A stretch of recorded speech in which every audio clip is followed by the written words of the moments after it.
వేడి వేడిగా పొట్లకాయ మసాలా రెడీ అయింది. Easy and tasty. ఇట్లా ట్రై చేసుకొని టేస్ట్ చూసి ఎట్లుందో కామెంట్ చేయండి. Hi guys, welcome back to Jano sisters. Mummy ఏం స్పెషల్ ఈరోజు? పొట్లకాయ మసాలా చేస్తా ఉన్నాను. ఈరోజు పొట్లకాయ పచ్చి శనగపప్పు కడిగేసి పెట్టుకోండాను. పల్లీలు, ఇన్ని పల్లీలు, ఒక పొటాటో, ఇది రుబ్బి పేస్ట్ చేసుకునేకి, తెల్లగడ్డ, అల్లము, పచ్చి కొబ్బరి, ఆనియన్, కొత్తిమీర, టమోటో, చెక్క, లవంగాలు, ఒకటి యాలక్కి. ఇది వచ్చేసి ఫ్రై చేసుకుంటాము.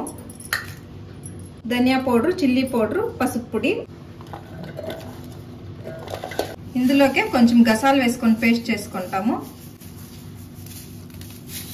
గసాలు వేస్తే టేస్ట్ బాగుంటుంది, హెల్త్ కి మంచిది. ఇప్పుడు ఇందులో ఆయిల్ వేసుకుందాము. సాసులు వేసుకుంటాము. ఆనియన్ కరివేపాకు వేసుకొని వేసుకుంటాము. ఆనియన్ కొంచెం ఫ్రై అయిన తర్వాత పచ్చి శనగపప్పు ఇదిగోండా కడిగి పెట్టిండాను, ఇవి వేసుకొని కొంచెం ఆయిల్లో ఫ్రై చేసుకుంటాము.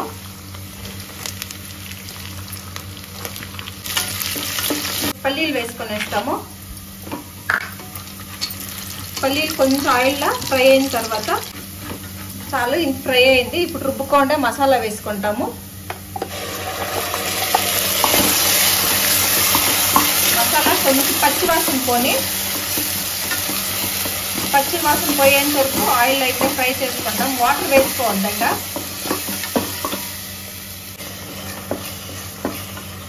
మసాలా బాగా ఫ్రై అయింది. ఇది కూడా పచ్చి వాసన కూడా తగ్గింది. ఇప్పుడు దీంట్లోకి ధనియా powder 2 spoon, chilli powder 1.5 spoon, పసుపు పొడి ఇది వేసుకొని వేస్తాము.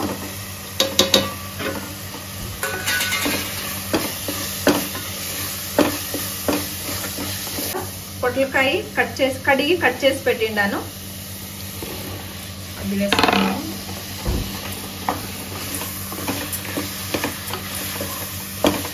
ఒక పొటాటో,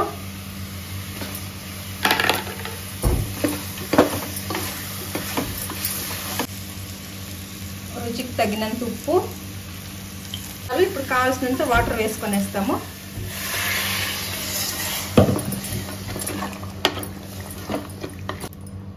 కొంచెం కొత్తిమీర వేసుకుంటాము. ఇంకా కొంచెం వాటర్ వేసుకోవాలా.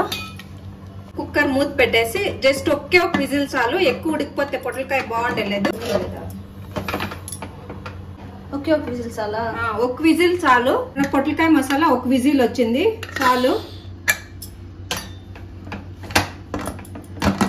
ఇదిగోండా పొట్లకాయ మసాలా రెడీ. కొద్దిగా కొత్తిమీర వేసుకుంటాం. అప్పుడే కొంచెం వేసిండాను, ఇప్పుడు కొంచెం వేసుకుంటా ఉన్నాను. ఓకే,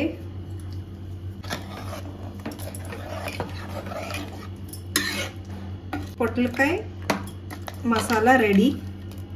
రాగి సంగటికైనా బాగుంటుంది, రైస్లోకి బాగుంటుంది.